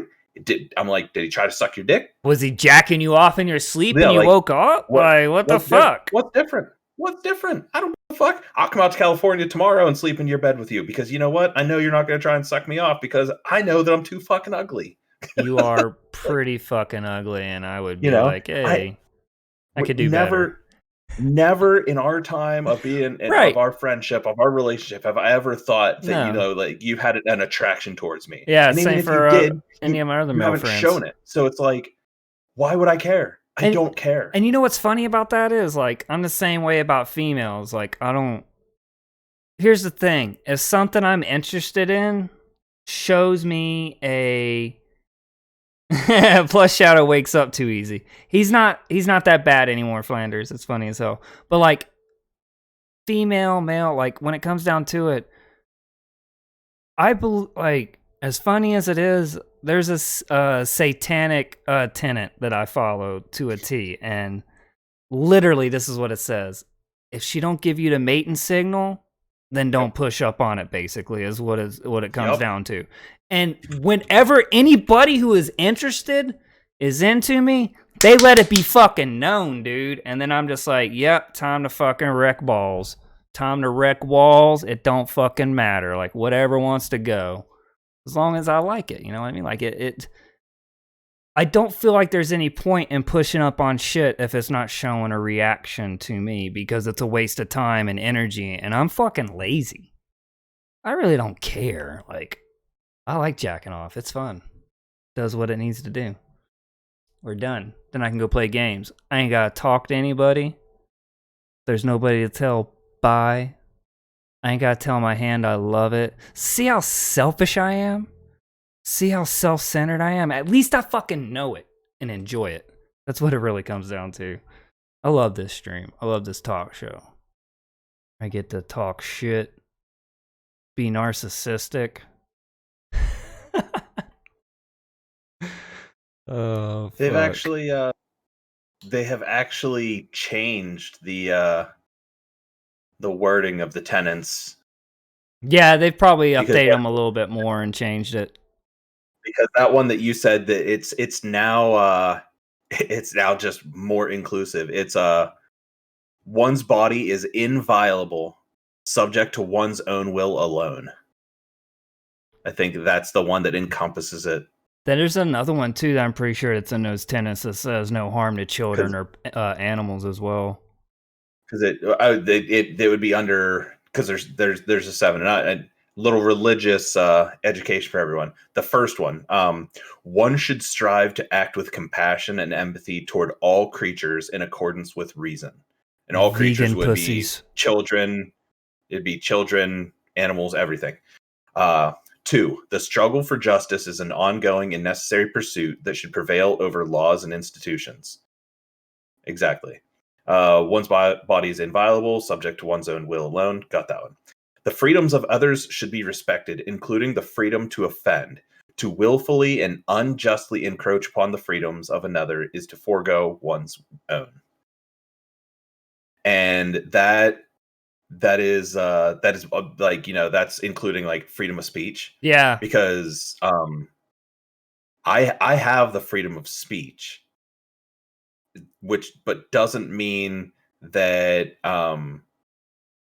that's free of, like, offending someone Or free of criticism. My freedom of speech, yeah, that too. If my freedom of speech offends you, I don't care. I don't care. But if it directly, goes against, like, the first one, attacks or belittles or puts people down based on their whatevers. Yeah. So 5, beliefs should conform to one's best scientific understanding of the world. One should take care never to distort scientific fact to fit one's beliefs. God, I like that one. Yeah, I do too. 6, people are fallible. If one makes a mistake, one should do one's best to rectify it and resolve any harm that might have been caused. Holy shit. And if you're wrong, admit you're wrong. The whole last 4 years would be really different if they followed that. And then last, every tenet is a guiding principle designed to inspire nobility in action and thought. The spirit of compassion, wisdom, and justice should always prevail over the written or spoken word. Like, we've got the 10 commandments that basically are: don't do things that I told you not to do. Don't believe in anything but me. That's it. Yeah, they say nothing about not, harming children or animals. They don't say anything about not harming any other man. They don't say anything about anything against homosexuality. Man, this has been a long shit-talking second against Christianity. Let me tell you, this has been one epic shit-talking moment. This part right here, for me, I wouldn't even say is shit-talking against Christianity. This is just simply my idea, because, I mean, I'm sure, like, there's the whole otherworldly portion to Satanism, right? But, like, at its base, it's more of a humanistic belief system. Scientific, more than anything to me. Exactly. And it just makes so much more sense to me. It's based on being human, like you said, humanistic, though. Like, it's really just about human beings being human and not letting stupid religious nonsense ordain over their lives and just look at what they see in front of them, take life for what it is. Yeah.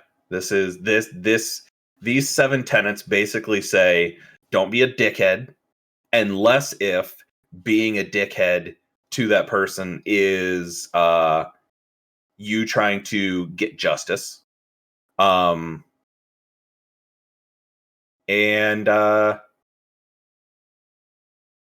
yeah, do everything the best way you can in within your scientific understanding of the world. Like that one is so good. Yeah. And the understanding that people are people, we're not perfect. Yeah. Politician, actor, we're not perfect. Yeah. I actually like how these have been revised from the originals. Well, considering Sanders. Well, considering that they've had to compete with his daughter left the church after his death and went and formed her own form of Satanism and own church off in Ohio, while the one here in California still does its thing. It's actually Anton LaVey's wife that he was married to at the time and is currently running a church there. But also after this one that split off with his daughter in Ohio, another church spawned, and it's gotten even more popular, and they made a documentary about it on Hulu, and that one is really sounds like the tenets you're describing right there. Yeah.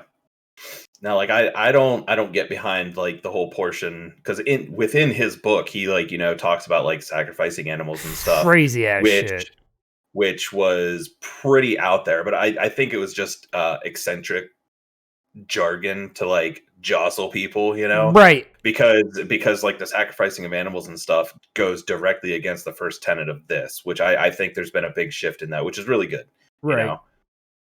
But the whole Satanist belief thing has only been around since the 60s anyways, like as a mainstream religion, if you will, because that's really what it is. It's a mainstream belief. Like there are millions of people that believe like that. But me, like, like I don't consider myself a Satanist at all, but I'm definitely don't consider myself an atheist or agnostic. Like, but I don't believe in God at all.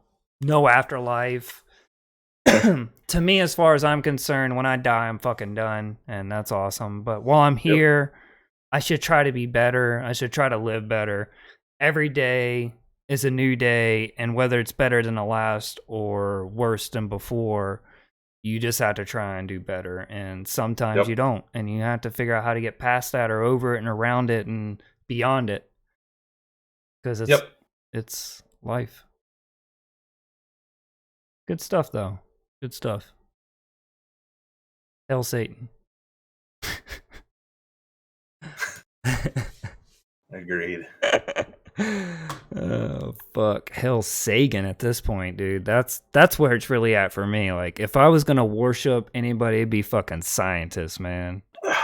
Those fucking dudes. We actually saved ourselves some time to actually properly have a relationship advice segment tonight. Yeah, if you want to call this proper, we can have ourselves a relationship advice. So, guys, we're going to help you out with your online dating profiles. And every bit of advice that you take from us, bear in mind, it will get you more pussy and more dick than Ron Jeremy ever. You think Ron Jeremy didn't fuck dicks? You're insane. I mean, he sucked his own, so... Man, if my dick was that big, I'd suck it too. No fucking lies. You're a lying fuck saying you wouldn't. One of the main things you want to focus on is when you get a profile. There's 2 perfect profile pictures for a dating profile, right? The first one is the bathroom selfie, shirtless. You wanna make sure that you at least have your shower or your toilet in the picture, so the girl knows that you do use those. But you have no shirt. And you have to be like flexing, hard flexing, not like flex, but like you want to make it known that like you can change the definition of your body as you see fit, because that's just how manly you are. The other one is make sure to be in a group of friends. That way you leave her guessing, because you might be the ugliest guy in that group, but if she's looking at it, she might automatically think that it's the best looking guy in that group. So when you do meet up and she goes, "Oh, you're not the guy I thought you were," she's already there now. So like she's kind of stuck. So you might at least get like a handy at the end of the night. This is some great advice for profile pics, guys. All right, here's going to be my profile pic advice for you. His stuff is great and all, but here's what you really need to do. You need to take a picture of your dirt bike, your car, your gaming setup, because this bitch needs to know that first pick means they come first. Then the next pick is you, which is the next most important thing, yourself. You need to have a hat on, some messy hair, a messy beard, maybe even have a fucking pet, a dog. Bitches love animals, dude. I swear to fucking God, they love animals. And if you're sitting there cheesing with your dog, prime shit. Or it could be like another woman in the picture with you. Ooh. Because then that gets the jealousy juices flowing. Like, is that his sister? Is that his hot cousin? Like, is that his fucking ex? Yeah, like the jealousy juices. That's what we'll call those. All right, yeah. These profile pics, they're solid. Like, in either one. Make sure in your description, no matter whether you do or not, make sure you let them know that you do work out, you lift a lot. Use the word bro. Use the word bro a lot. Girls love being called bro or bruh. No doubt. Bruh is where it's at because it's almost like bra, but it's bruh. So they might think that you're like a feminist if you're talking about bras, you know, because like you don't want that. Especially if you're talking negative, like bruh, like, you know, because they don't like bras. I don't like them either. So fuck those things. All right. One of the most important things though, like that you need to put in your profile is the type of music you like, and in all caps what you hate. Like if you hate country, you need to be like, fuck that country redneck shit. But then be like, I'm all into that hip hop and club music and getting down on the floor, shawty. Like you need to fucking let them know what's up with the music you like and be like, fuck that fucking bullshit I can't turn up to. Yeah. Like these are important things to put in your bio. Like you want to make sure that you're attracting the right broad, because you want to make sure you get the wrong one pregnant, first of all. The one that pisses your mom off, and the one your dad's like, yeah, I remember her, son. She was a fun time, but my dick was itchy afterwards. Make sure you lie about things that she can't prove. Don't lie about your height. If you're 5'9", put 5'9". But if you weigh 225, put 160. She's not going to pick your ass up. You know, it don't matter. Make sure that you specify what type of girl you like. Make sure you like, I only like girls that are like under 5'6" and weigh under 125 pounds. Because you know you're still going to get hit up by those fat girls, and they're going to feel so fucking special when you like actually talk back to them. Because like, you know that you're desperate. You're on there anyways. Right. You know you're going to hit up them big girls. You know you're going to get back to them. So they're going to feel so fucking special when you do hit them back up and you go and you tag that, because they're going to be like, oh, it's just the work is already done. As soon as you message them back, moist. Cupcake emojis. Yeah.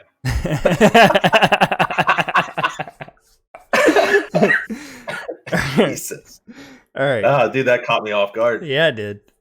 Oh man, it's been a while. So you've done told her your likes, and like you're telling them your preferences. Now, a lot of things are going to be weird because the age group. You shouldn't fucking give a shit about age group, because whether she's 18 or 49, she's on there for one reason: to fuck, or to fuck you over, or to fuck your friends. Either way, she's on there to fuck. Any girl looking for a relationship already knows it's at church. But on there, specify that you're there looking for someone special. Don't just come right out. and be like, I'm looking for a fuck buddy. And don't be like, I'm looking for long term. Just, I'm looking for somebody special that I can share a good time with. Right. Because that could allude to, like, that could just allude to butt sex. But it could also allude to, like, we could get married next week. Like, they don't know. Right. And that leaves a mystification to your profile. Now, if you do want to drop subtle hints that you're looking for a fuck buddy, one thing you could say is, I like long nature hikes. Who the fuck likes going on long nature hikes that doesn't involve sex? Exactly. Nobody. Even old people that are going on long nature hikes are pulling over and fucking each other's brains out. Period. And what's nice about that is when you get to the halfway point of your nature walk and she hasn't already played with your dong, you're out in nature. There's a lot of places to hide that body. Because, like, she's useless if she's not putting out. So you can just stash the body when you're done.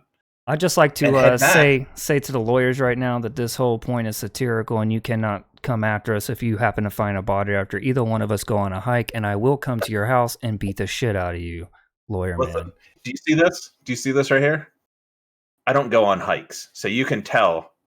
So he's going to bludgeon her 1,000 feet into it is what he's saying, lawyer man. I'll still come to your house. It's 70 feet into the walk. I'm trying to fucking give him 1,000 feet. Trying to give him 1,000 feet at least. It's like, nah, we're fucking walking beyond the car to the fucking first trail. Boom! Blackjack. I don't know what happened. No, I'll tell you right now that would never work for me because Belmar, I know you probably know about Belmar. Belmar was a great place to take a girl because, like, it's so nice down there, and I don't think there's a single time I took a girl down to the Belmar Bridge and the trails down there for a date that I didn't get some afterwards.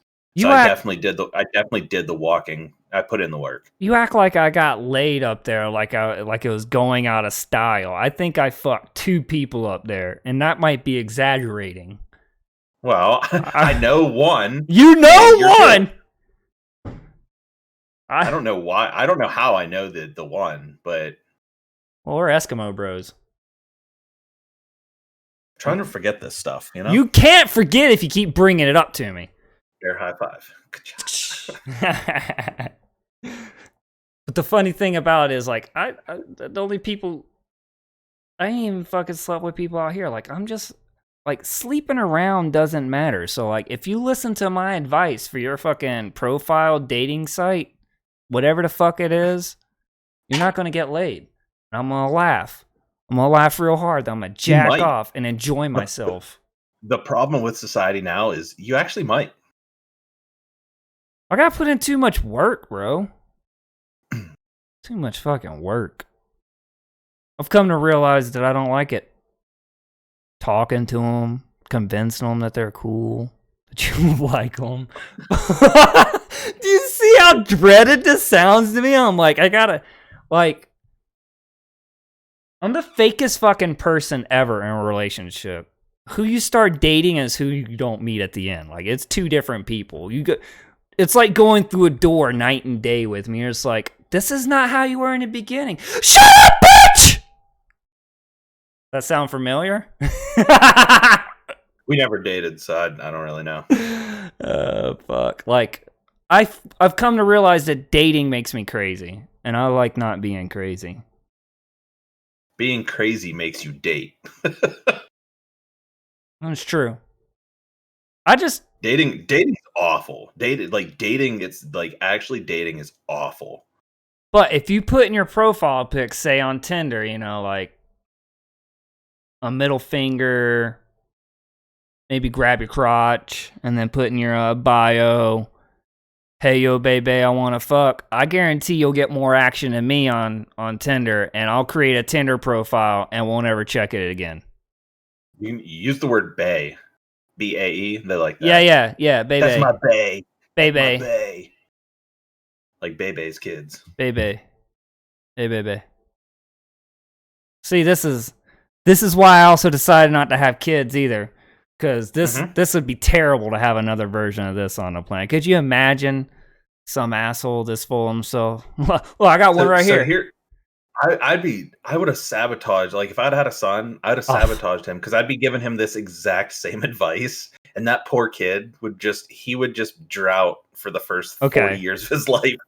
Listen, this is what would happen if I had a kid. Whatever person they dated, whether I had a daughter or son, whoever they dated would have a mom. And regardless if I'm with the wife that I've had the kid with, I'm still going to try and fuck this other mom, probably, because I'm a dickhead who's going to look for a way to hurt the person he's with. I'm a terrible boyfriend, and you should date me because it'll be the best dick you've ever had, and I'll never get you pregnant. That's all I can give you. I'm the best boyfriend ever. Moral of the story is, just lie. Just lie. On your back, and she'll jump on top of your dick. Yep. This is the best dating advice. Just present it. Just present it. This is girls can't deny that. Just like if you just pull it out, they're just gonna be like, "Oh my god, I need that in my life." It's true. And or mouth. This is the best advice on a plane you can get about sex at all. So like, take our advice. You won't catch a charge as long as you bring it up in court. Lawyers, we're not responsible for anything that happens right now. They're fucking idiots, and this is their fault. They're fucking idiots. I watched Twitch, and these guys said to do it like this. Like, what's wrong? Then they're dumb, and you should prosecute them because they're idiots, and we had nothing to do with it. Thank you, lawyer bitch and Judge Ho. Judge Ho. Oh, man. It's been a fun one. 2 hours. Can you believe that? Yep. We fucking ran our stupid mouths for that long. Got it. God damn, dude. How do we manage to do it for 2 hours? I'm just like looking at the time going like, holy shit. We just cleared through everything and just did relationship advice and shit talking for an hour. So the only way that this stuff can be successful or at least progress is the fact that we both really like listening to ourselves talk. I fucking hate listening to you, and you probably hate listening to me, but I love listening to myself talk. I'm gonna be real with you. I can't wait for you to stop talking so I can start talking. Honestly, I barely listen to anything you say, so it's fine. This is why this show works so well.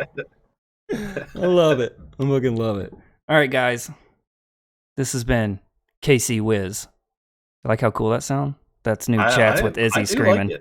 I like it too. KC Wiz. Episode 4, guys. Thank you for being here and hanging out. Me and Knewd are going to be out. We'll see you next week for another episode of Knewd Chats with IzzyScreamin with my co-host, Brian Knewd. Wait, pointing at him now. Later on, guys. Thank you for being here.